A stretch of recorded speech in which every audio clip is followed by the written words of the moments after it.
Hello, good morning. क्या video और sound एकदम ठीक है क्या? उम्मीद है कि वीडियो और साउंड एकदम ठीक होगा। तो क्या अब हम लोग क्लास शुरू करें? शुरुआत करते हैं आज की क्लास की। अब हम लोग सबसे पहले शुरुआत करेंगे ट्रायंगल की। और उम्मीद है कि पिछली क्लास आप लोगों ने याद कर ली होगी। जो थोड़ी देर पहले मैंने क्लास ली थी वो याद कर ली होगी। अब हम लोग थोड़ा सा आगे बढ़ते हैं। ठीक है, हम लोग पढ़ते हैं त्रिभुज के बारे में। हर छोटी से छोटी चीज आप लोगों को मैं बताऊंगा। घबराने की या चिंता करने की जरूरत आप लोगों को है नहीं। हर छोटे से छोटा पॉइंट मैं आप लोगों को समझाने वाला हूं। तो हम लोग शुरुआत करते हैं। प्रिंस भाई वो अपलोड कर दी है, आप देखो रिकॉर्डेड में। यहां पर सबसे पहले बात यह है कि ट्रायंगल होता क्या है। तीन साइड से घिरी हुई बंद आकृति, a close figure bounded by three sides. ये अपने पास होता है ट्रायंगल ए, बी और सी, जिसके तीन वर्टिसेज होते हैं और तीन ही अपने पास साइड होती हैं। इसके सामने वाली जो साइड होगी वो होती है स्मॉल ए, इसके सामने वाली साइड स्मॉल बी और इसके सामने वाली साइड स्मॉल सी। याद रखना, ज्योमेट्री में किसी भी पॉइंट को अगर डिनोट करना है कभी भी तो वो हमेशा और हमेशा कैपिटल लेटर से डिनोट करते हैं। और किसी भी लाइन की अगर लेंथ को डिनोट करना है तो स्मॉल ए, small B, small C, small D, इस प्रकार से हम लोग डिनोट करते हैं। अगर कभी भी किसी लाइन की लेंथ को अगर डिनोट करना है तो हम लोग ऐसे डिनोट करते हैं। याद रखना, पॉइंट को डिनोट करना है कैपिटल से, इसको हम लोग स्मॉल से। किसी भी ट्रायंगल में तीन तो साइड होती हैं और तीन इसके एंगल होते हैं। ये इसको बोलते हैं, ये जो अंदर की तरफ है इस चीज को बोलते हैं हम लोग इंटीरियर एंगल। ये जो होते हैं इनको हम लोग नाम देते हैं इसका इंटीरियर एंगल। और ध्यान रखना, कोई भी एंगल अगर है तो ये अपने पास इसका इनर पार्ट होता है और ये पूरा एक्सटीरियर पार्ट इसका होता है, बाह्य भाग इसका होता है। लेकिन किसी भी पॉलीगन में अगर आप लोग, जिसमें तीन या तीन से अधिक साइड अगर हो, उसमें अगर आप लोगों को एक्सटीरियर एंगल बनाना है तो याद रखना है पूरा एंगल एक्सटीरियर एंगल नहीं होता। ये आप लोग ध्यान रखना। इसको आगे बढ़ाने पर, इसको आगे अगर बढ़ा दिया जाए तो इस एंगल को हम लोग एक्सटीरियर एंगल मानते हैं।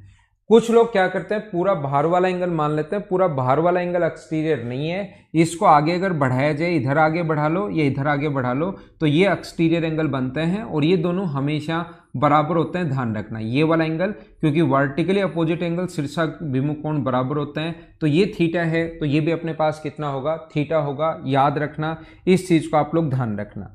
एक्सटीरियर एंगल बनाना है तो या तो इसको आगे बढ़ा दो या इसको आगे बढ़ा दो, तो इनको बोलते हैं हम लोग एक्सटीरियर एंगल। याद रखना आप लोग।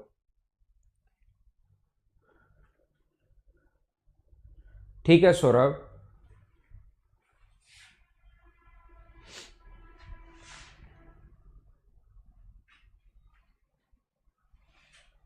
कल वाली क्लास कितने लोगों की नहीं चल रही है? सौरभ ने जैसे लिखा कि रिकॉर्डेड क्लास नहीं चल रही है। कितने लोगों की रिकॉर्डेड क्लास नहीं चल रही है?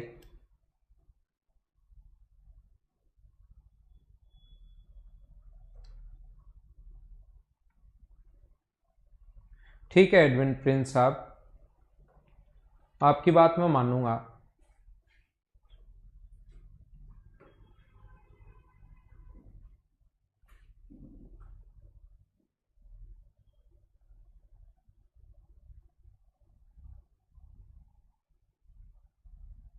नहीं चल रही क्या कोऑर्डिनेट ज्योमेट्री? सैटरडे वाली नहीं चल रही? नहीं चल रही। एक बच्चा सीएम अरविंद केजरीवाल साहब की चल रही है, विजय के भी नहीं चल रही रिकॉर्डेड क्लास।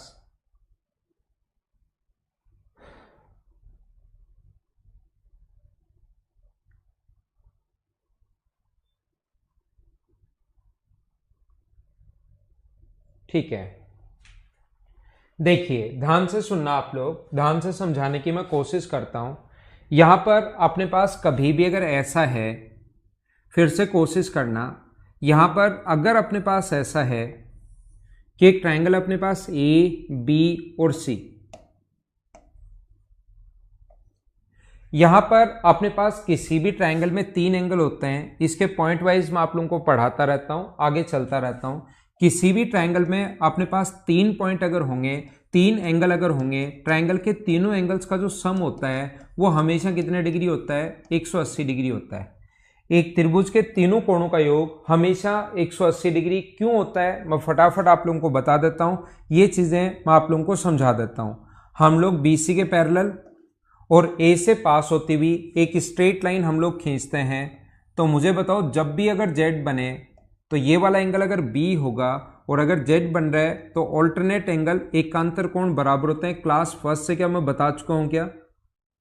ये वाला एंगल अगर B है तो ऑल्टरनेट एंगल एकांतर कोण, लाइन पैरेलल है, ये भी B होगा। और ये वाला एंगल अपने पास A गिवन है।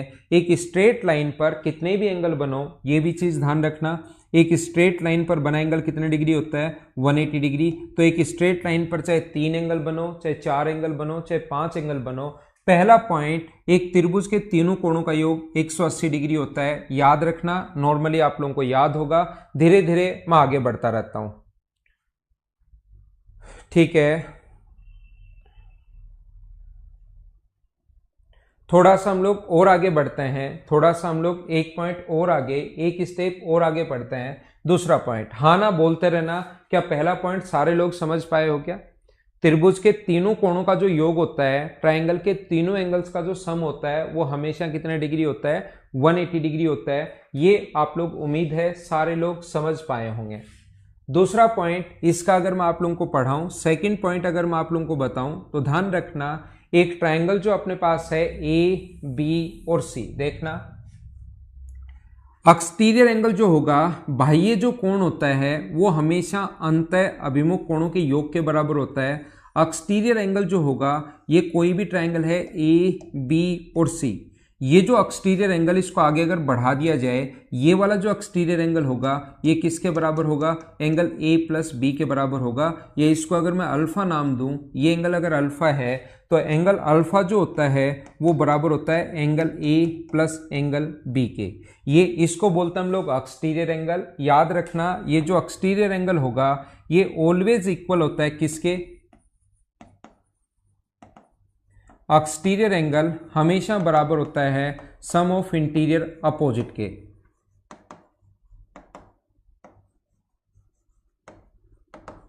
सम ऑफ इंटीरियर अपोजिट एंगल के बराबर होता है। बाह्य कोण हमेशा बराबर होता है अंतः अभिमुख।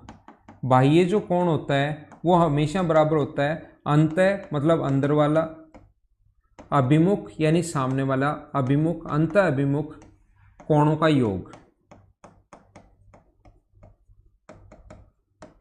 ये जो एंगल होगा अपने पास exterior angle, sum of interior opposite अंतः और अभिमुख कोणों के योग के बराबर होगा। अब बात आती है कि क्यों होगा। मुझे आप लोग ये बताइए, ट्रायंगल का तीसरा जो एंगल है अपने पास, ये वाला एंगल अगर मैं A मानूं और ये वाला अगर B मानूं, ये इसको मैं x मानूं और ये y मानूं, हमें पता है कि ट्रायंगल के तीनों एंगल्स का सम 180 डिग्री होता है। तो ये वाली साइड क्या 180 माइनस एक्स प्लस वाई होगी क्या? ये वाला जो एंगल होगा अपने पास वो होगा 180 माइनस एक्स प्लस वाई। और एक स्ट्रेट लाइन पर बना एंगल अपने पास होता है 180 डिग्री। तो इस वाले को और इस वाले को अगर आप लोग ऐड करोगे, 180 minus angle x minus x plus y, इन दोनों को जोड़ के 180 में से घटाओगे तो ये आना है, प्लस एंगल अल्फा बराबर अगर 180 है तो 180 से 180 कट गया, और एंगल अल्फा जो हुआ किसके बराबर होगा? Angle X plus angle Y. यही हमें प्रूव करना था कि एंगल अल्फा जो बराबर होता है वो एक्स प्लस वाई के बराबर होता है या ए प्लस बी के बराबर होता है। मैं आपको क्या बताना चाह रहा हूं, अगर हम लोग इसको यहां पर इस तरीके से इसको अगर आगे बढ़ा दें तो ये बाहर वाला जो एंगल होगा वो किसके बराबर होगा? एंगल बी पर वाई या जो भी है, और इस पर इसके बराबर होगा। ऐसे ही इसको अगर आगे बढ़ा दिया जाए तो ये वाला एंगल किसके बराबर होगा? Angle A plus angle C के इंटीरियर अपोजिट के सम के बराबर होता है। उम्मीद है कि दूसरा पॉइंट आप लोग अच्छे से सही टाइप से समझ पाए होंगे। थोड़ा सा एक स्टेप में और आगे बढ़ता हूं, एक और आगे मैं चलता हूं। देखिए, मुझे आप लोग ये बताइए, दूसरा ही पॉइंट है ये, सेकंड ही पॉइंट मैं आप लोगों को बताने की कोशिश कर रहा हूं। मुझे आप लोग ये बताओ या ये समझाने की कोशिश करो कि अपने पास ये ए है, ये बी है और ये सी एंगल है। इसको आगे बढ़ा दिया जाए और इसको आगे बढ़ा दिया जाए और दोनों एक्सटीरियर एंगल इन दोनों का सम पूछ ले, तो इनको अगर आगे बढ़ा दिया जाए और दोनों का सम अगर हम लोगों से पूछ लिया जाए, इस वाले एंगल का, यहां पर ये वाला जो एंगल है इसका और यहां पर ये वाला जो एंगल है इसका अगर सम पूछ ले कि कितना होगा अपने पास, लेस देन 180 होगा, 180 होगा, ग्रेटर देन 180 होगा, ऐसे कुछ हम लोगों से पूछ लेता है और क्वेश्चन आया हुआ भी है। तो ध्यान रखना, ये जो एक्सटीरियर एंगल होगा बीसी को अगर दोनों तरफ बढ़ा दिया जाए तो ये एक्सटीरियर एंगल जो होगा वो होगा ए प्लस एंगल बी के बराबर। Exterior angle always sum of interior opposite के बराबर होता है और ये वाला जो होगा वो होगा angle A plus angle C के बराबर। तो मुझे आप लोग ये बताओ, मुझे आप लोग ये समझाने की कोशिश कीजिए, यदि कभी भी हम लोग यहाँ पर इन दोनों का सम पूछा है, इसका और इसका सम पूछा है, तो सभी को जोड़ दो, angle A plus angle C plus angle A plus angle B. तो मुझे बताइए कि angle A plus angle B plus angle C, ये त्रिभुज के तीनों कोण बन रहे हैं और ट्राइंगल के तीनों एंगल्स का सम जो होता है वो क्या 180 डिग्री प्लस एंगल ए होगा क्या? तो ट्राइंगल के तीनों एंगल्स का जो सम होगा वो हमेशा कितने डिग्री होता है? वो 180। तो 180 प्लस ए, तो इन दोनों का जो सम आ गया वो कभी तो ऑप्शन में आ जाएगा 180 प्लस ए, ये भी आ सकता है या ग्रेटर देन 180 भी आ सकता है। वो डिपेंड करेगा आपके पास ऑप्शन पर कि आप लोग कौन सा ऑप्शन वहां पर टिक करते हो। अगला पॉइंट मैं आपको समझाने की या बताने की कोशिश करता हूं, पॉइंट नंबर 3। याद रखना, ध्यान रखना, अगर कभी भी अपने पास ऐसा हो, ये 3 नंबर पॉइंट, अगर एक स्ट्रेट लाइन है ए से बी तक, एक स्ट्रेट लाइन है ए से बी तक, ध्यान से समझना, जो मान लो 10 सेंटीमीटर है, इसकी लाइन 10 सेंटीमीटर है, तो ये ए से बी तक अगर डायरेक्ट आप लोग जाते हो तो ये 10 सेंटीमीटर होगा। अब मुझे थोड़ा सा ये बताइए, ये छोटी छोटी नॉर्मल चीजें हैं, मुझे बताओ यहाँ से सी पॉइंट है, ए से सी तक ये अपने पास इधर वाला 4 है और इधर वाला 6 है, तो ए सी प्लस बी सी बराबर अपने पास आ गया 10। ए से बी पर जाना है और बीच में पॉइंट है सी। ए से आप लोगों को बी शहर पर जाना है, इस सिटी से इस सिटी में आपको जाना है, बीच में सिटी सी पड़ती है, डायरेक्ट डिस्टेंस जो है वो 10 किलोमीटर या 10 सेंटीमीटर है।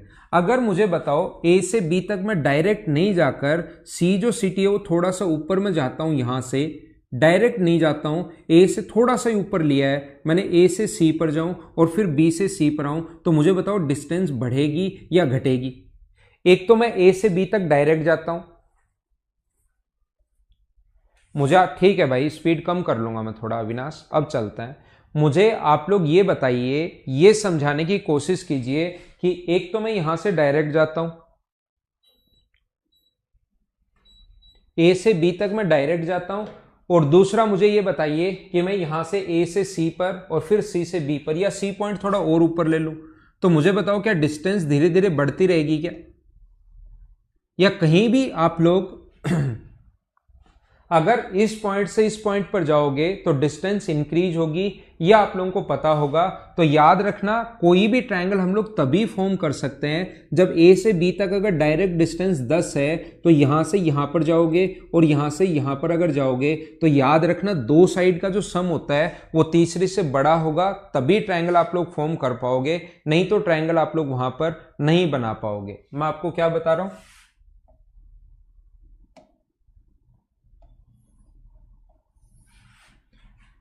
ये अपने पास ऐसा है ए बी और सी, एक ट्रायंगल अपने पास ए बी और सी। तीसरे पॉइंट में मैं आपको ये बता रहा हूं, कोई भी ट्रायंगल आप लोग ये ए है, ये बी है और ये सी है, कोई भी ट्रायंगल आप लोग तभी फॉर्म कर पाओगे, तभी आप लोग बना पाओगे जब दो साइड का जो सम होगा ए प्लस बी हमेशा बड़ा होगा किससे? सी से। b प्लस ए प्लस सी जो होगा वो हमेशा बड़ा होगा किससे?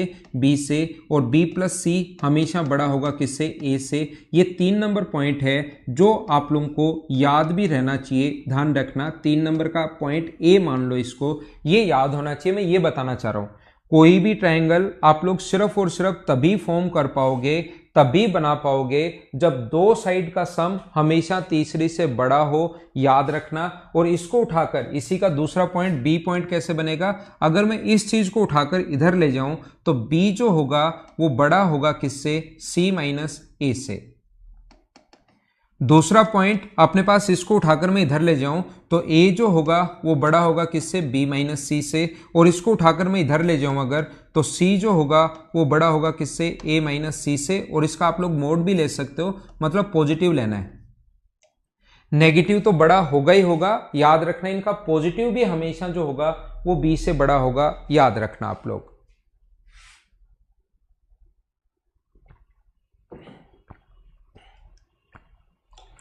मैं आपसे क्या पूछना चाह रहा हूं या क्या समझाना चाह रहा हूं, याद रखना ट्रायंगल की दो साइड का सम।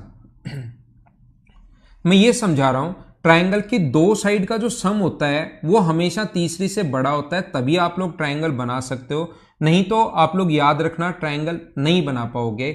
दो साइड का सम हमेशा तीसरी से बड़ा और दो साइड का डिफरेंस हमेशा तीसरी से छोटा होता है, यह आप लोग याद रखना, इस चीज को आप लोग ध्यान रखना।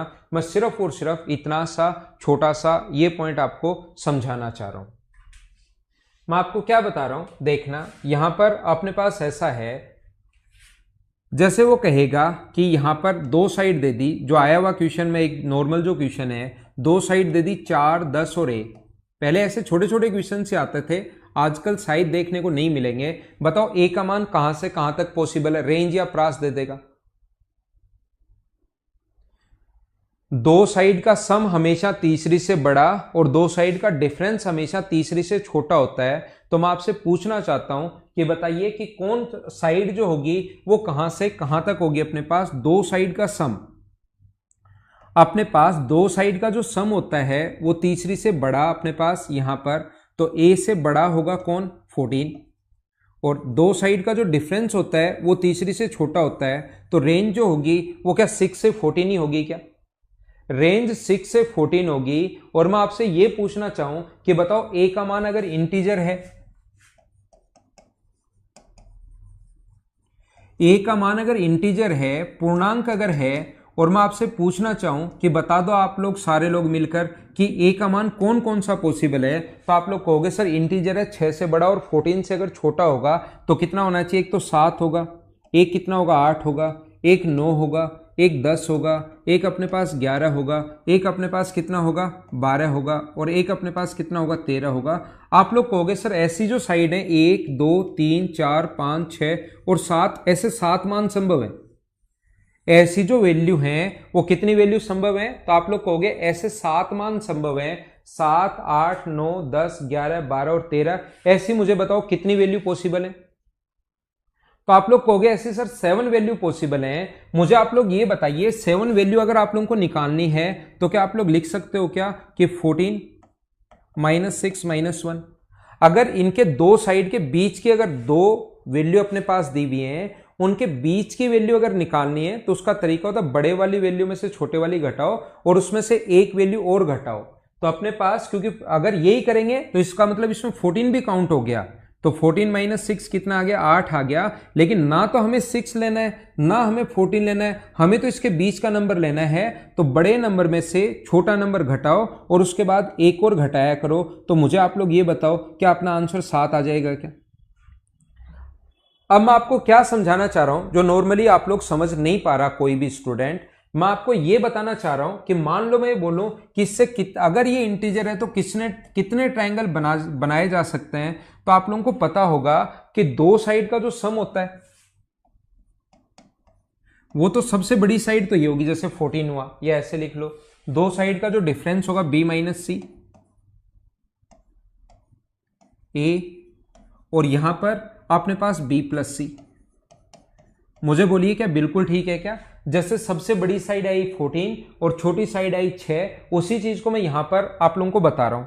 अब हम लोग क्या करते हैं, मैं आपको यह समझाना चाह रहा हूं या ये बताना चाह रहा हूं, मुझे बताइए a के कितने मान पॉसिबल है ये अगर निकालना हो, यानी कि इन दोनों के बीच के कितने नंबर है वो निकालना पड़ेगा। इन दोनों के बीच के कितने नंबर हैं वो हम लोगों को फाइंड आउट करना पड़ेगा। जैसे 14 और 6 के बीच में कितने नंबर हैं, तो 14 में से 6 माइनस कर दोगे तो बीच में 8 नंबर नहीं होते, बीच में 7 नंबर होते हैं। तो 14 माइनस 6 माइनस 1 और करना पड़ता है, कॉन्सेप्ट होता है, याद रखना। तो मैं आपको क्या बता रहा हूं, मुझे बताओ सबसे बड़ी साइड, जैसे 14 में से 6 माइनस किया तो यहां पर क्या करोगे, b प्लस सी में से माइनस करोगे कौन सा, ये b माइनस सी। सबसे बड़ी साइड b प्लस सी, सबसे छोटी साइड b माइनस सी, और ये जो भी आएगा उसमें से 1 और माइनस करना पड़ेगा, तब आपको पता लगेगा कि कितने ट्रायंगल संभव हैं, नंबर ऑफ ट्रायंगल्स कितने होंगे, ये मैं आपको बताना चाह रहा हूं। तो b प्लस सी माइनस b प्लस सी माइनस 1, b से b कट गया तो क्या अपने पास 2c माइनस 1 आ गया है क्या, और c जो वो वाली साइड है जो सबसे छोटी हो, C वो वाली साइड है जो सबसे छोटी हो। तो नंबर ऑफ ट्रायंगल्स अगर कभी भी बनाना पड़े तो उसका फॉर्मूला होता है 2n माइनस 1, ये अपने पास फॉर्मूला होता है नंबर ऑफ ट्रायंगल्स का, याद रखना। और n जो होती है, जो दो साइड गिवन है उसमें सबसे छोटी साइड होती है देखते ही। ये मैं सारा का सारा कॉन्सेप्ट ऐसे भी कर सकते हो, लेकिन अगर आप लोग फॉर्मूला बनाना चाहते हो कि क्वेश्चन में हम लोग फॉर्मूला कैसे बनाए सर, किस टाइप से आया, यही फॉर्मूला क्यों होता है, वो अगर चीज समझना चाहते हो आप लोग, तो मैं हर चीज का आपको क्यों बताता हूं। तो देखो इन दोनों में से आप कोई कहे कि एक साइड 4 है, एक साइड 10 है और एक साइड a है, तो सर नंबर ऑफ ट्रायंगल्स कितने होंगे, तो नंबर ऑफ ट्रायंगल कितने पॉसिबल है अगर a का मान इंटीजर है। तो ऐसे तो इनफाइनाइट ट्रायंगल बना सकते हो, अगर कोई पूछे कि कितने ट्रायंगल बना सकते हो तो मैं कहूंगा इनफाइनाइट ट्रायंगल बना सकते हो, अनंत त्रिभुज आप लोग बना सकते हो। लेकिन फिर कोई कहे कि a का मान अगर इंटीजर हो, ये कंडीशन अगर डाल दी कि a का मान अगर इंटीजर हो, तो हम लोग कहेंगे 4 2n 2 इंटू 4 माइनस 1, यानी ऐसे 7 ट्रायंगल बनाए जाने संभव हैं, 7 ट्रायंगल पॉसिबल है। हाँ ना बोलिए, एक बार मैंने क्या समझा दिया, क्या सारे बच्चे अच्छे से सही तरीके से समझ पाए हो क्या? मैं आपको क्या बताने की कोशिश कर रहा हूं, क्या है क्या नहीं है, क्या ये चीज सारे लोग अच्छे से समझ पाए हो क्या, एक बार बताइए। अगर हमें नंबर ऑफ, इस चीज का यूज कहां लेंगे वो चीज मैं सिखा रहा हूं। ये मैंने बता तो दिया, दो साइड का सम हमेशा तीसरी से बड़ा और दो साइड का डिफरेंस हमेशा तीसरी से छोटा होता है, लेकिन उस चीज को हम लोग यूज कहां कहां लेंगे वो बात मैं समझाने की कोशिश कर रहा हूं। तो दो साइड देने के बाद अगर कभी भी हमें नंबर ऑफ ट्रायंगल्स अगर पूछ ले तो फिर हमारा क्वेश्चन करने का तरीका ये होगा, ध्यान रखना। मैं वापस रिपीट करता हूं, फिर से मैं बताता हूं। देखो मैं क्या कह रहा हूं, मैं आपको यह बताने की कोशिश कर रहा हूं कि एक ट्रायंगल है अपने पास जिसकी साइड है 5, एक साइड 5 है और एक साइड अपने पास 7 है। तो बताओ इससे कितने ट्रायंगल बनाने पॉसिबल हैं? अपने पास एक साइड 5 है और एक साइड 7 है और एक साइड a है, और a यहां पर अगर इंटीजर है तो कितने ट्रायंगल बनाने पॉसिबल हैं, ऐसा हम लोगों से पूछता है कि कितने ट्रायंगल पॉसिबल होंगे। तो याद रखना, जो a अगर इंटीजर है, पूर्णांक अगर है, कुछ लोगों ने रिपीट लिखा, उनके लिए मैं वापस समझा रहा हूं पूरा क्वेश्चन। तो मैं ये बता रहा हूं, दो साइड का सम हमेशा तीसरी से बड़ा 12, ये तीसरी से बड़ा होगा, और दो साइड का डिफरेंस हमेशा तीसरी से छोटा होगा। तो बताओ a का मान क्या क्या हो सकता है? अगर मैं आपसे पूछूं कि इससे कितने, कौन सा a का मान क्या क्या हो सकता है अगर इंटीजर हो, तो बड़ा कौन सा होगा? 3 ले सकते हो, 4 ले सकते हो, 5 ले सकते हो, 6 ले सकते हो, 7 ले सकते हो, 8 9 10 11 और 12 आप लोग नहीं ले सकते, 12 से छोटे होने चाहिए। तो आप लोग गिनना शुरू करो कि ऐसे कितने ट्रायंगल पॉसिबल है, कितनी a के कितने मान पॉसिबल है। तो आप कहोगे 3, 1 2 3 4 5 6 7 8 और 9 वैल्यू पॉसिबल है यहां पर। या आपसे पूछे कि पहला question number of possible triangle अगर पूछे कि कितने त्रिभुज पॉसिबल हैं, अगर आपसे पूछता है नंबर ऑफ पॉसिबल ट्रायंगल,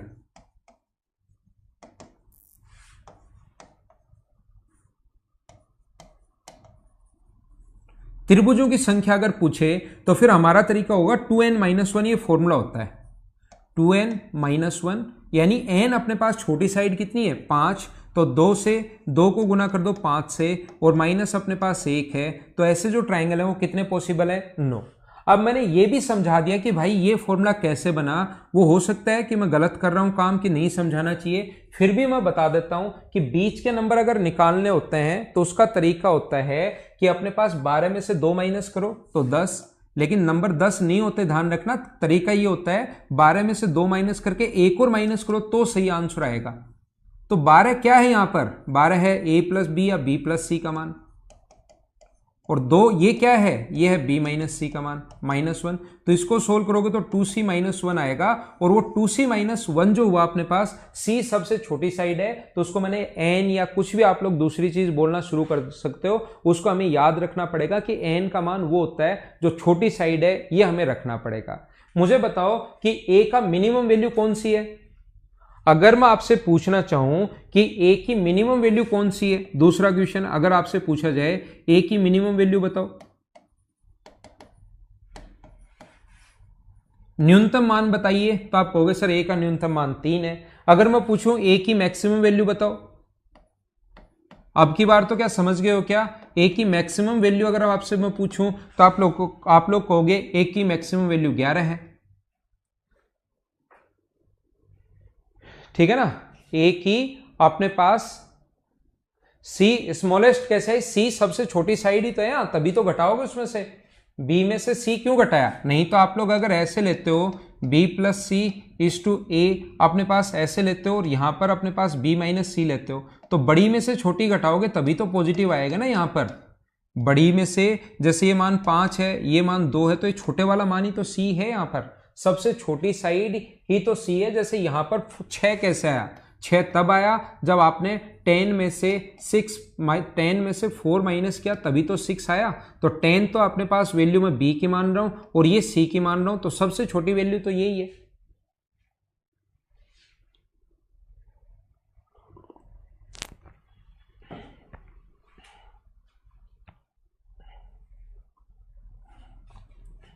अगर मैं पूछूं 4 नंबर क्वेश्चन, पेरीमीटर बताओ, नंबर ऑफ पॉसिबल ट्राइंगल का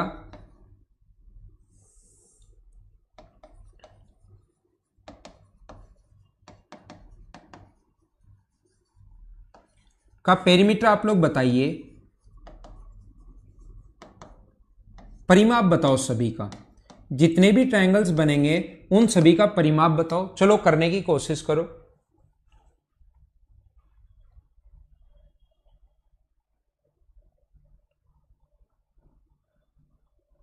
नहीं नहीं आनंद मणि तिवारी, इन दोनों में से जो छोटा है वो लेंगे, इसको नहीं देखना है, ये तो बाद में बनेगा, इसको अभी नहीं देखना आपको। इन दोनों में से जो छोटा है उसको लेना है भाई, इन दोनों में से जो छोटा है उसको लेना है, ये बात आप लोग ध्यान रखना।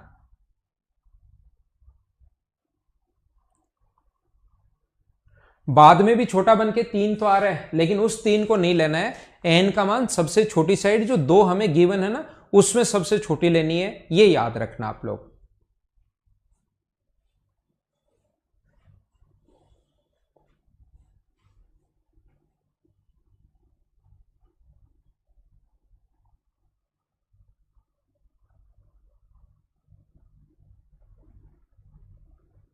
मैक्सिमम वैल्यू इसमें से बड़ी लेनी है कनक गुप्ता, मैक्सिमम वैल्यू बड़ी से बड़ी ये है, ए के मान ये हैं, ए के पॉसिबल वैल्यू ये हैं, ये हो सकती है, तो इसमें से बड़ा नहीं निकाल सकते क्या बताओ। छोटे से छोटा 3 है, बड़ी से बड़ी वैल्यू 11 है, ये लो।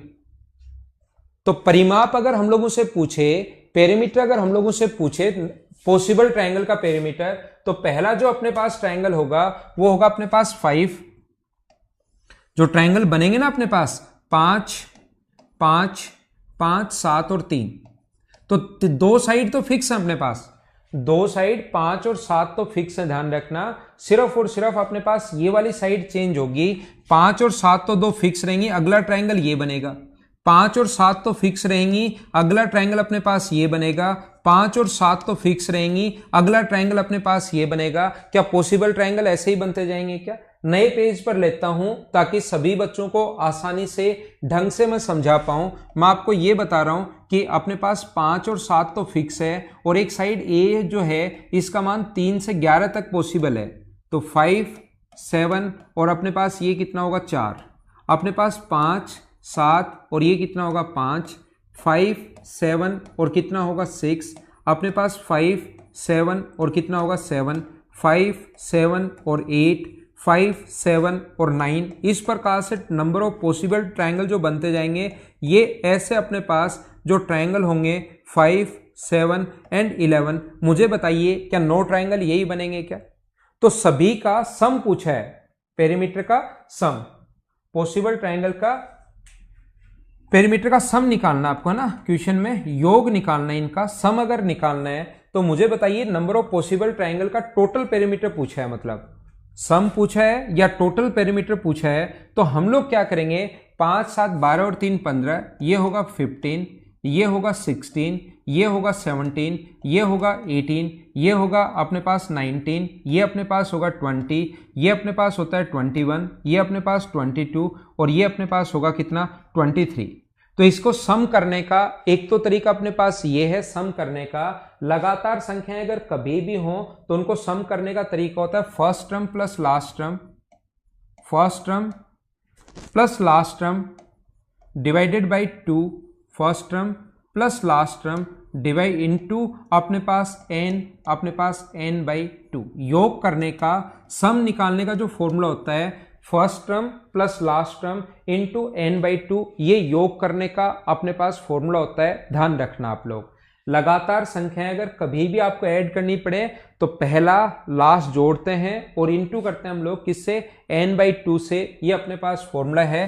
क्यों है अपने पास फॉर्मूला, फर्स्ट और लास्ट को जोड़ते ही 2 का भाग दोगे तो एवरेज आएगा, फर्स्ट और लास्ट को 2 भाग ऐड करके 2 से भाग दोगे तो एवरेज आएगा, इनटू कर दोगे नंबर ऑफ टर्म्स से तो योग आ जाएगा, average into number of terms बराबर सम आ जाएगा।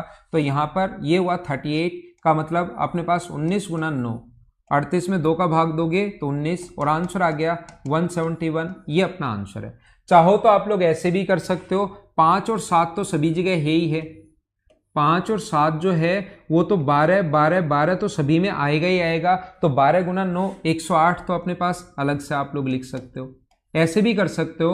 और साथ साथ इनको आप लोग ऐड कर लीजिए, दोनों बात एक ही है, 3 + 4 + 5 + 6, इनको आप लोग ऐड कर लो, 6 7 8 9 10 और 11 तक आप लोग ऐड कर लीजिए तो अपना आंसर आ जाएगा। हाँ ना बोलिए, क्या एकदम ठीक है क्या?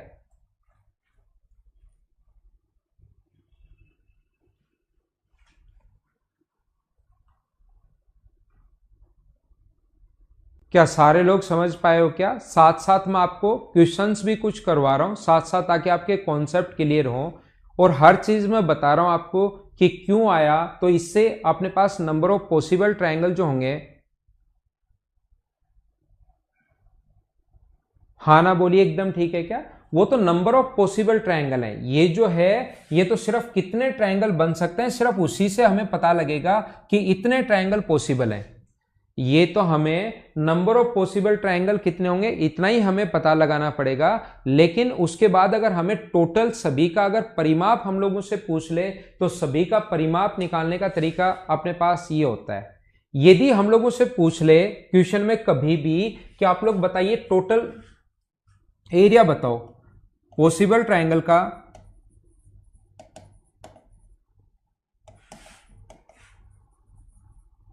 ट्रायंगल्स का एरिया बताओ, आप लोग टोटल एरिया बताओ। तो वैसे ये जो क्वेश्चन है ऐसा क्वेश्चन ध्यान रखना आएगा नहीं, लेकिन फिर भी मैं आप लोगों को बता देता हूं कि यहां पर अगर ऐसा अपने पास हो, ऐसा कभी भी अगर हो तो अपने पास ये जो ट्रायंगल बनेंगे ना, ये ट्रायंगल बनेंगे 5 7 और 3। ये क्वेश्चन फिर बड़ा होता है, इनका एरिया ऐसे ट्रायंगल बनेंगे 5 7 और 4, 5 7 और 5, 5 7 और 6, ये ऐसे बढ़ता रहेगा 11 तक। 5 3 आ गया, 4 आ गया, 5 आ गया, 6 आ गया, 7 8 9 10 11 तक बढ़ता रहेगा। 9 ट्रायंगल बनेंगे, उन सभी का अब की बार कॉमन कुछ नहीं आएगा। परिमाप में तो 5 और 7 कॉमन आ गया था, अब की बार कॉमन कुछ नहीं आएगा। इसमें भी आपको हीरोज फॉर्मूला लगाना पड़ेगा, S S minus A, S minus B, S minus C और एस माइनस डी। ये अपने पास, और s की वैल्यू होती है a plus B plus C by two. तो अपने पास ये कंप्लीट, फिर अगर कभी पूछ भी ले तो याद रखना हमें सोल्व करना ही पड़ेगा, करना ही पड़ेगा और करना ही पड़ेगा। ये बात आप लोग ध्यान रखना, इस चीज को आप लोग याद रखना। अब आपको लगेगा कि सर ये तो बहुत बड़ा हो जाएगा। हाँ, ये बड़ा हो जाएगा, ऐसा क्वेश्चन नहीं पूछता है, लेकिन आपको ये कॉन्सेप्ट पता होना चाहिए कि एरिया अगर पूछ ले तो हम लोग कैसे निकालेंगे। जैसे हम लोगों के सामने एक क्वेश्चन आएगा इस प्रकार से, वो हमें कहेगा कि एक ट्रायंगल की दो साइड दी हुई हम लोगों को, ए बी और सी। देखना, ये ए है, ये बी है और ये सी है। ए इंटू बी बराबर अगर 5 है, ए इंटू बी बराबर अगर 5 है, और A comma B comma C integer अगर हैं, पूर्णांक अगर हैं, देन आप लोग बताइए ए बी सी इंटीजर हैं, पूर्णांक अगर हैं, तो नंबर ऑफ पॉसिबल ट्रायंगल का एरिया बताओ।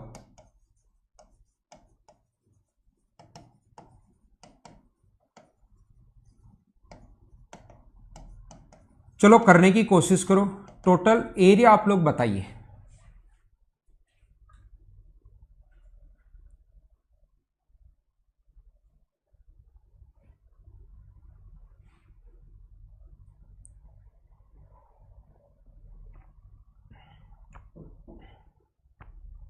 तो यहां पर मुझे ये बताओ, यहां पर मुझे ये बताइए, इनमें कुछ बच्चों को डिफरेंस समझ में नहीं आ रहा कि नंबर ऑफ पॉसिबल ट्रायंगल में नंबर ऑफ पॉसिबल ट्रायंगल का टोटल पेरीमीटर क्या होता है।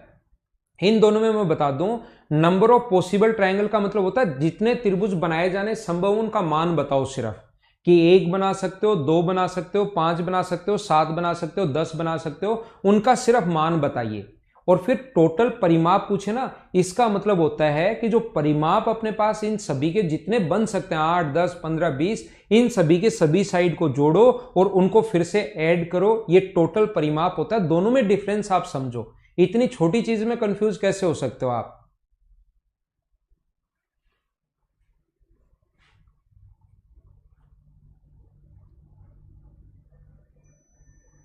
मुझे आप लोग ये बताइए, ये वाली जो साइड है ये अपने पास 5 अगर होगा तो 5 के लिए मुझे सारे लोग बताओ, क्या सिर्फ और सिर्फ 1 और 5 ही हो सकता है क्या? मुझे बताइए, क्या अपने पास सिर्फ और सिर्फ 1 और 5 ही हो सकता है? अगर ये इंटीजर अगर हैं तो गुणा करने पर अपने पास सिर्फ और सिर्फ 1 और 5 ही आ सकता है, इसके अलावा क्या गुना करें कि 5 आए? कोई इंटीजर ऐसा नहीं होता। तो कौन कौन से ट्रायंगल संभव है, कितने ट्रायंगल संभव है? पहली बात तो मैं ये करूं तो नंबर ऑफ पॉसिबल ट्रायंगल अगर कभी निकालने हो तो 1 को गुना करो आप लोग 2 से, 2 इंटू एन माइनस 1। तो मुझे बताइए, क्या ओनली और ओनली एक ही ट्रायंगल बनेगा क्या? मुझे बताओ, क्या ओनली और ओनली एक ही ट्रायंगल बनेगा? यानी इनका सम जो होता है वो तो कितना होगा? 6। एक मान लो, तीसरी साइड आप लोग सी मान लो, और इनका डिफरेंस कितना होगा? 4। तो सी का मान क्या ओनली और ओनली 5 ही पॉसिबल है क्या? इसकी वैल्यू ए का मान ओनली पॉसिबल है 1, बी का मान पॉसिबल है कितना? 5, बी का मान अपने पास पॉसिबल है 5, और सी की वैल्यू भी पॉसिबल है कितनी? 5। हाँ ना बोलिए, क्या एकदम ठीक है क्या? अपने पास सिर्फ और सिर्फ एक ही ट्रायंगल पॉसिबल होगा, और किसी भी ट्रायंगल की तीनों साइड अगर आपके पास हैं तो अपने पास नंबर ऑफ पॉसिबल ट्रायंगल लिखेगा तो आपके दिमाग में अचानक आएगा यार बहुत सारे बन सकते हैं, लेकिन बहुत सारे अगर बन सकते हैं उसमें नंबर ऑफ पॉसिबल ट्रायंगल का एरिया का नहीं कहेगा, फिर उसमें किसका कहेगा? उसमें परिमाप का कहेगा। तो जल्दी हम लोग निकाल लेंगे, नहीं तो वो क्वेश्चन बहुत लेंदी हो जाएगा। अगर 9-10 ट्रायंगल बनेंगे तो बहुत लेंदी क्वेश्चन हो जाएगा, फिर वैसा आपसे नहीं पूछता है। क्या दोनों क्वेश्चन में मैं क्या बताने की कोशिश कर रहा हूं समझ आ रहा है क्या? अब आप लोग यहां से इसका सबसे पहले एरिया निकालने का फॉर्मूला होता है इसकी हाइट निकाल लो। अगर आइसोसेलेस ट्रायंगल है तो यहां पर अपने पास 1 है तो ये अपने पास होगा 1/2। तो हाइट जो होगी वो कितनी होगी? 5 के स्क्वायर 25 में से, पाइथागोरस थ्योरम में से 25 में से 1/4 आप लोग माइनस कर दीजिए, तो अपने पास ये हाइट आ जाएगी। 100 में से 1 माइनस करोगे तो √99/2 इसकी हाइट आ गई। तो एरिया का फॉर्मूला होता है हाफ इंटू बेस, अपने पास बेस कितना है 1 है और हाइट कितनी है √99/2 है। तो क्या एरिया जो आ गया वो क्या √99/4 आ गया है क्या? अगर आइसोसेलेस ट्रायंगल है तो ऐसे कर लेंगे, बाकी एरिया का जैसे चाहो आप लोग हीरोज फॉर्मूला लगा दो या और किसी तरीके से कर लो। तीनों साइड आने के बाद तो यहां मेरा ज्योमेट्री पढ़ाते टाइम ये काम नहीं है कि मैं आपको एरिया निकालना सिखाऊं, वो मेंसुरेशन में आप लोग सीख जाओगे या सीख लिया होगा। उम्मीद है कि आप लोग समझ पाए होंगे। ठीक है, C5 कैसे, मैं आपको यह बता रहा हूं। 4 और 6 के बीच सबसे पहले बात कर रहे हैं, किससे बात करते हैं? राहुल से। राहुल निमेश देखना, 4 और 6 के बीच मेरे भाई सारे के सारे नंबर लिखो इंटीजर 4 और 6 के बीच। 4 और 6 ABC इंटीजर है और C का मान 4 और 6 के बीच है। तो जितने अपने पास नंबर है वो सारे के सारे एक बार कॉपी में लिखो और वो मुझे निमेश आप बताओ कि कौन सा आया। दीपांशु भाई थोड़ा सा आप लोग सुबह सुबह, इसीलिए मैं कहता हूं कि नहा धोकर आप बैठा करो और रात को थोड़ी देर सोया करो। किसी की वैल्यू -1 कैसे हो सकती है? अपने पास कोई भी लेंथ -1 में कैसे देगा? ट्रायंगल की वैल्यू अपने पास एक से, आपके पास -1 सेंटीमीटर बनाना है। आज आपको -1 किलोमीटर दौड़कर आना है, तो इसका मतलब क्या हुआ? क्या पिछला दौड़ा गया हम लोग माइनस करेंगे? तो थोड़ा दीपांशु, इसीलिए मैं कहता हूं सुबह सुबह आप एक तो नहाया करो और रात को थोड़ी देर सोया करो। 2 चीजें आप लोग ध्यान रखो। और आगे और कोई दिक्कत है तो मैं बताता हूं, फिर आगे बढ़ता हूं।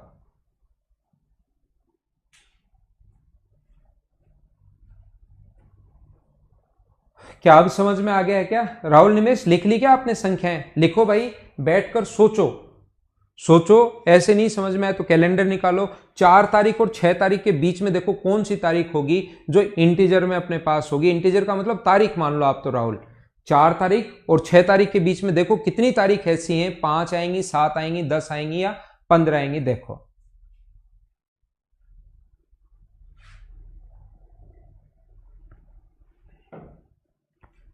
क्या आगे चले?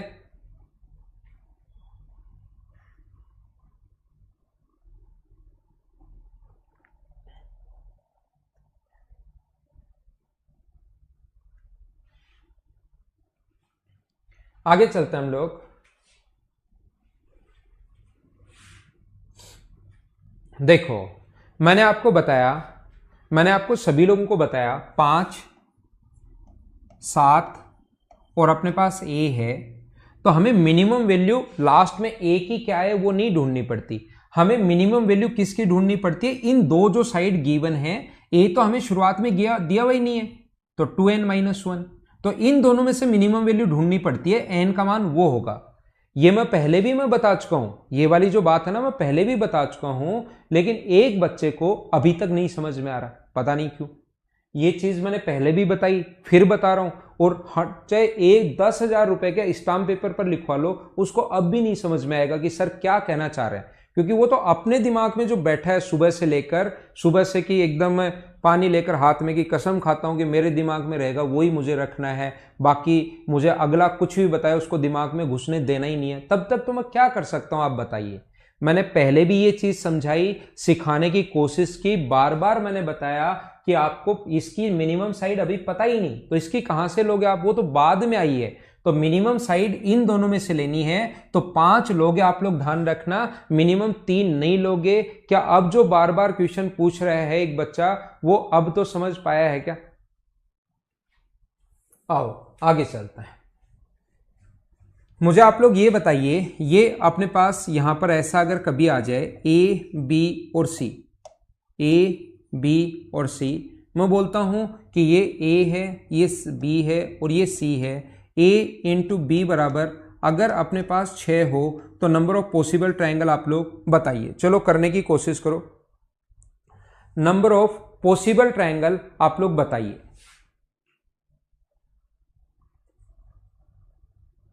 कितने त्रिभुज संभव हैं, इससे कितने ट्रायंगल बनाने पॉसिबल हैं, ऐसा आप लोग बताओ।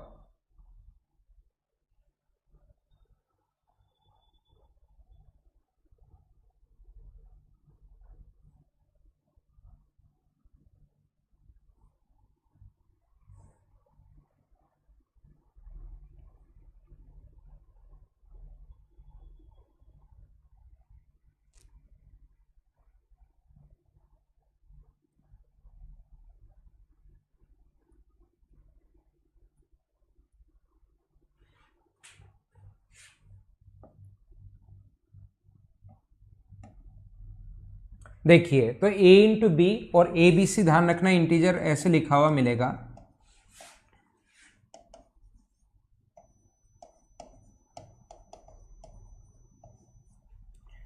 तो यहां पर अपने पास a इंटू बी बराबर अगर 6 है तो याद रखना a इंटू बी बराबर अगर 6 हो अपने पास तो a का मान 1 हो सकता है और b का मान कितना हो सकता है, 6 हो सकता है। a इंटू बी बराबर अगर 6 है तो a का मान 2 हो सकता है और b का मान 3 हो सकता है। क्या इसके अलावा कोई वैल्यू पॉसिबल है क्या? मुझे बताइए, क्या इसके अलावा कोई वैल्यू पॉसिबल है क्या कि इंटू करने पर 6 आ जाए? तो आप बोलोगे सर इसके अलावा कोई भी वैल्यू पॉसिबल नहीं है कि इंटू करने पर अपने पास 6 आ जाए, ये वैल्यू पॉसिबल नहीं है। तो याद रखना यहां से जो ट्राइंगल बनेगा छोटे वाली साइड कितनी है, 1 इंटू करते हैं 2 गुना 1 माइनस करते हैं 1 से, तो यहां पर ट्राइंगल आएगा अपने पास 1 और इधर से कितना आएगा, 2 का गुना करते हैं छोटे वाले साइड 2 से और -1 करोगे तो ये आएगा 3। तो टोटल ट्राइंगल अपने पास बनेंगे वो कितने ट्राइंगल बनेंगे, 4। ये अपने पास आंसर है। इस टाइप का क्वेश्चन जो अपने पास आता है उसमें पहले वाली भी जितनी भी कंडीशन अपने पास बन सकती हैं वो सारी की सारी कंडीशन हमें सोचनी पड़ेंगी, वो हमें लेनी पड़ेंगी और अपने पास टोटल उनको फिर 1 है 3 है टोटल ऐड करना है, यानी नंबर ऑफ पॉसिबल ट्राइंगल जो होंगे वो कितने होंगे ऐसे क्वेश्चन में, 4। ये मैं आपको बताने की कोशिश कर रहा हूं। मैं फिर समझा देता हूं, फिर मैं आप लोगों को बता देता हूं। जैसे कहीं भी अगर आ गया a इंटू बी बराबर 12 तो 12 और ये इंटीजर हैं दिया हुआ मिलेगा, तो ये 12 जो है वो कौन कौन सा हो सकता है, 1 गुना 12 हो सकता है, मतलब इसके फैक्टर करने हैं, 2 गुना 12 हो सकता है, धन 2 गुना 6 हो सकता है, 3 गुना 4 हो सकता है। क्या इसके अलावा कोई हो सकता है क्या? इंटू करने पर 12 आए तो सिर्फ और सिर्फ ये इंटीजर हो सकते हैं 1 2 3। तो याद रखना क्वेश्चन करने का तरीका, 2 गुना 1 माइनस 1 यानी कि 1, 2 गुना 2 माइनस 1 यानी कि 3, 2 गुना 3 माइनस 1 यानी कि अपने पास 5। इन सभी को हम लोग ऐड कर लेंगे और नंबर ऑफ पॉसिबल जो ट्राइंगल होंगे वो होंगे अपने पास 9। हाँ ना बोलिए, क्या अब आप लोग सारे लोग समझ पाए हो क्या? बोलो एकदम ठीक है क्या? यहां पर इस टाइप का जो क्वेश्चन कभी भी अगर करना है तो उसको आप लोग ऐसे सोल्व कर सकते हो। उम्मीद है आपको अब चीजें अच्छे से ढंग से समझ में आई होंगी। मैं थोड़ा सा और आगे बढ़ता हूं और थोड़ा सा और आगे हम लोग चलते हैं।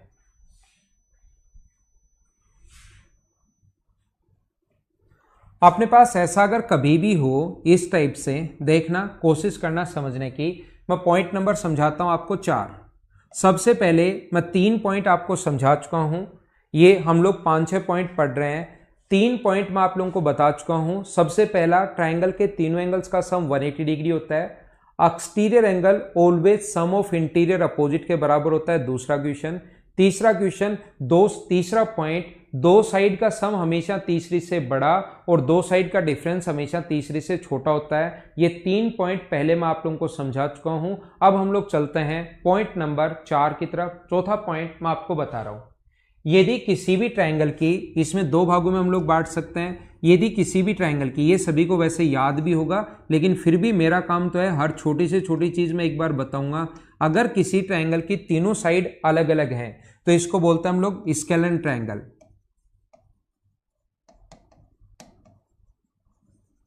विषमबाहु त्रिभुज, अगर तीनों साइड अलग अलग हैं तो इसका नाम होता है विषमबाहु त्रिभुज। ये पता होगा वैसे आपको, नहीं पता तो सीख लेना। यदि दो साइड बराबर हैं किसी भी ट्रायंगल की, अगर दो साइड बराबर है अपने पास यहां पर और एक साइड अगर अलग है तो ऐसे ट्रायंगल का जो नाम होता है उसको बोलते हैं हम लोग आइसोसेलेस ट्रायंगल।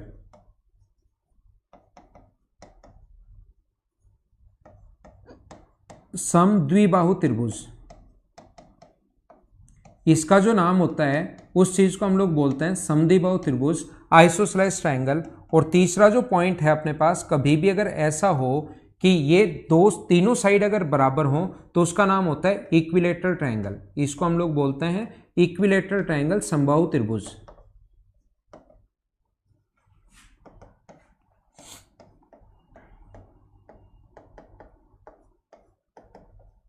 यदि किसी ट्रायंगल के तीनों एंगल लेस देन 90 डिग्री हो, तीनों एंगल ही अगर 90 डिग्री से छोटे हों, लेस देन 90 डिग्री हों, तो इस ट्रायंगल का क्या नाम होता है? इसको हम लोग बोलते हैं एक्यूट एंगल ट्रायंगल, न्यून कोण त्रिभुज। यदि कभी भी अपने पास ऐसा हो, ये अगर ऐसा हो अपने पास, एक कोण अगर 90 डिग्री हो तो ऐसे ट्रायंगल का नाम होता है राइट एंगल ट्रायंगल, समकोण त्रिभुज। राइट एंगल ट्रायंगल या समकोण त्रिभुज। और एक एंगल अगर 90 डिग्री से बड़ा हो, एक एंगल अगर अपने पास 90, ये कम से कम नाम तो याद होने ही चाहिए आपको। एक एंगल अगर 90 डिग्री से बड़ा हो, ग्रेटर देन 90 डिग्री हो, तो उस ट्रायंगल का नाम होता है ऑब्ट्यूज एंगल ट्रायंगल, अधिक कोण त्रिभुज। ऑब्ट्यूज एंगल ट्रायंगल या अधिक कोण त्रिभुज। याद रखना, ध्यान रखना, यदि किसी ट्रायंगल के तीनों साइड अगर अलग अलग हैं तो उसके तीनों एंगल भी डिफरेंट होते हैं। यदि किसी ट्रायंगल की तीनों साइड अलग अलग हैं तो तीनों एंगल भी अलग अलग होंगे। यदि किसी ट्रायंगल की दो साइड बराबर हैं तो उसके सामने के कोण भी हमेशा बराबर होते हैं। यदि किसी ट्रायंगल की दो साइड बराबर हैं तो उसके सामने के कोण भी हमेशा बराबर होंगे। ध्यान रखना, याद रखना, एक अलग होगा। और यदि तीनों साइड बराबर हैं तो फिर तीनों ही इनके सामने के एंगल 180 होता है, 60, 60, 60 और 60 होगा। यदि कभी भी अपने पास ऐसा हो, आगे हम लोग चलते हैं, नेक्स्ट पॉइंट में आपको बताता हूं। यदि कभी भी ऐसा हो किसी ट्रायंगल के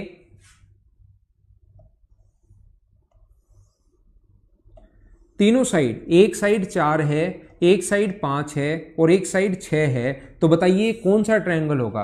एक्यूट होगा, ऑब्ट्यूज होगा या राइट होगा? 4 नंबर के बाद तो अब मैं आप लोगों को पढ़ा रहा हूं पॉइंट नंबर 5।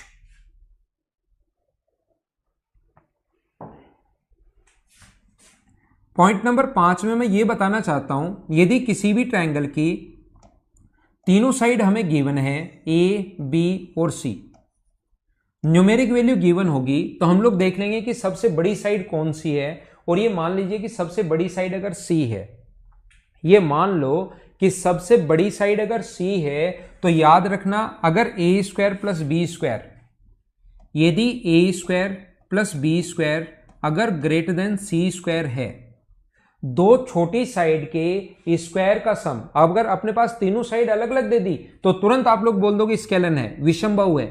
लेकिन वो पूछेगा, ध्यान रखना, एंगल देकर ये पूछता है कि कौन सा ट्रायंगल है, दो एंगल बराबर है तो आइसोसेलेस। एंगल देकर साइड पर बेस्ड पूछता है, ये होता है साइड पर बेस्ड, साइड के आधार पर, और ये होता है एंगल के आधार पर। लेकिन याद रखना, ध्यान रखना, साइड देकर हम लोगों से पूछता है एंगल पर कि एक्यूट है, ऑब्ट्यूज है या राइट है, और एंगल देकर हमें उल्टा पूछता है कि कौन सा ट्रायंगल होगा, स्केलन है या आइसोसेलेस है या इक्विलैटरल है। तो ये साइड पर बेस्ड, तीनों साइड अलग अलग हो तो ये दो साइड बराबर है तो आइसोसेलेस, और तीनों साइड बराबर है तो इक्विलैटरल। लेकिन हम लोगों को वहां पर ये देता है एंगल पर बेस कि तीनों एंगल 90 डिग्री से छोटे हैं तो एक्यूट, एक एंगल 90 डिग्री है तो राइट, और एक एंगल 90 डिग्री से बड़ा है तो ऑब्ट्यूज। लेकिन तीनों साइड देकर ऑप्शन लिखा हुआ मिलेगा, एक्यूट है, ऑब्ट्यूज है, राइट है, और दी हुई साइड मिलेंगी। तो उसका कॉन्सेप्ट जो होता है वो क्या होता है, यदि A square plus B square greater than C square है, तो ये वाला जो ट्रायंगल होता है ये एक्यूट एंगल ट्रायंगल होता है, ये अपने पास न्यून कोण त्रिभुज होता है। एक्यूट एंगल ट्रायंगल, न्यून कोण त्रिभुज, ध्यान रखना। यदि कभी भी अपने पास ए स्क्वायर प्लस बी स्क्वायर बराबर अगर सी स्क्वायर है, तो ये आप लोग पाइथागोरस थ्योरम जानते होंगे। ए स्क्वायर प्लस बी स्क्वायर बराबर अगर सी स्क्वायर है तो आप लोग पाइथागोरस थ्योरम से जानते होंगे कौन सा ट्रायंगल होता है, ये होता है राइट एंगल ट्रायंगल, समकोण त्रिभुज। हाँ ना बोलो, एकदम ठीक है क्या? और यदि कभी भी ए स्क्वायर प्लस बी स्क्वायर अगर लेस देन सी स्क्वायर है, मतलब सी स्क्वायर अगर बड़ा है, तो ये वाला जो ट्रायंगल होता है ये होगा ऑब्ट्यूज एंगल ट्रायंगल, अधिक कोण त्रिभुज होता है ये वाला त्रिभुज। याद रखना आप लोग। मुझे ये बताइए, आप लोग इधर ध्यान देना और सीखने की कोशिश करना। अगर कभी भी अपने पास ऐसा हो, ये जो अपने पास 4 का स्क्वायर हुआ 16, दो छोटी साइड ढूंढनी है पहले। 5 का स्क्वायर कितना हुआ 25, और 6 का सबसे बड़ी साइड का स्क्वायर अलग से लिखना है 36। इनको ऐड करोगे तो 41 आ गया, और 41 ये अगर बड़ा है तो कौन सा त्रिभुज होगा? एक्यूट एंगल ट्रायंगल होगा, न्यून कोण त्रिभुज होगा, ध्यान रखना। अब आपको यहां पर मुझे बताइए 6 की जगह अगर वो 7 दे देता, मान लो 6 की जगह अगर यहां गिवन होता 7, तो अगर 6 की जगह वो 7 दे देता तो याद रखना 4 का स्क्वायर 16 और 5 का स्क्वायर अपने पास 25 है, और अपने पास 7 का स्क्वायर 49, ये तो 41 ही हुआ। क्या अपने पास ये बड़ा आ रहा है? क्या ये 41 अपने पास बड़ा आ रहा है? और 41 अगर अपने पास बड़ा आ रहा है इसका मतलब ये कौन सा ट्रायंगल होगा? 6 देता तो याद रखना एक्यूट है, और अगर न्यून कोण है मतलब, और अगर 7 दे दिया तो फिर कौन सा बन गया अपने पास? ऑब्ट्यूज। और अगर कभी बराबर आ जाए तो तुरंत उल्टा समझ लेना, राइट एंगल ट्रायंगल होगा, समकोण त्रिभुज होगा, ध्यान रखना। अब आप लोगों के पास बात आती है कि ऐसा क्यों होता है। ये चीज आप लोगों को पता होनी चाहिए कि ये कहां से आया, ऐसा क्यों होता है, कैसे इसको प्रूव करेंगे, ये चीज आप लोगों को पता होनी चाहिए, पहली बात। दूसरा आप लोगों को मैं बता देता हूं, यहां पर एक चीज मैं सिखाता हूं, और ये क्वेश्चन मेंस में ध्यान रखना भाई, आ सकते हैं इस टाइप के क्वेश्चन। ये राइट एंगल ट्रायंगल में ए है, ये बी है, और ये अगर सी है, किसी भी समकोण त्रिभुज में यदि A square plus B square बराबर अगर सी स्क्वायर हो, ए स्क्वायर प्लस बी स्क्वायर बराबर अगर सी स्क्वायर हो, सबसे बड़ी जो साइड होती है 90 डिग्री के सामने, क्योंकि सबसे बड़ा कोण 90 डिग्री है, तो 90 डिग्री के सामने वाली साइड सबसे बड़ी साइड होगी, ध्यान रखना आप लोग। 90 डिग्री के सामने वाली जो साइड होती है वो सबसे बड़ी साइड होती है, सी बड़ा होगा बी से भी, और सी बड़ा होगा किससे? ए से भी। 90 डिग्री के सामने वाली साइड सबसे बड़ी साइड होती है, तो आप एक काम करो, इधर भी सी से गुना कर दो, ए स्क्वायर प्लस बी स्क्वायर, और इधर भी सी से गुना कर दो, सी क्यूब। पहले को भी 2 से गुना कर दिया और दूसरे को भी 2 सी से गुना कर दिया, और इधर भी सी से गुना कर दिया, तो ये आ गया सी इंटू ए स्क्वायर, ये आ गया सी इंटू बी स्क्वायर, और ये आ गया सी का क्यूब।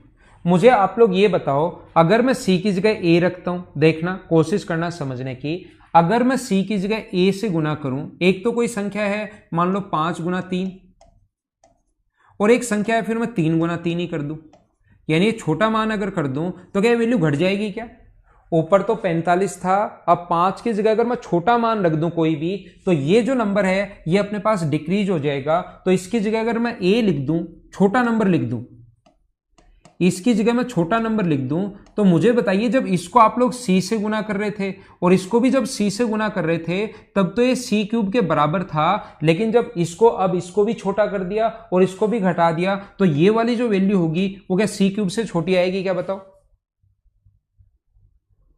मुझे, ये बताइए। ये वाला मान सी सबसे बड़ी साइड है, जैसे 5 गुना 3 का क्यूब है, मान लो एक बार समझाने के लिए 3 का स्क्वायर, 5 की जगह 3 रख दो तो क्या वैल्यू घट जाएगी? क्या तो जब ये सी से गुना कर रहे थे, इसका सी से गुना कर रहे थे, तब सी क्यूब के बराबर था।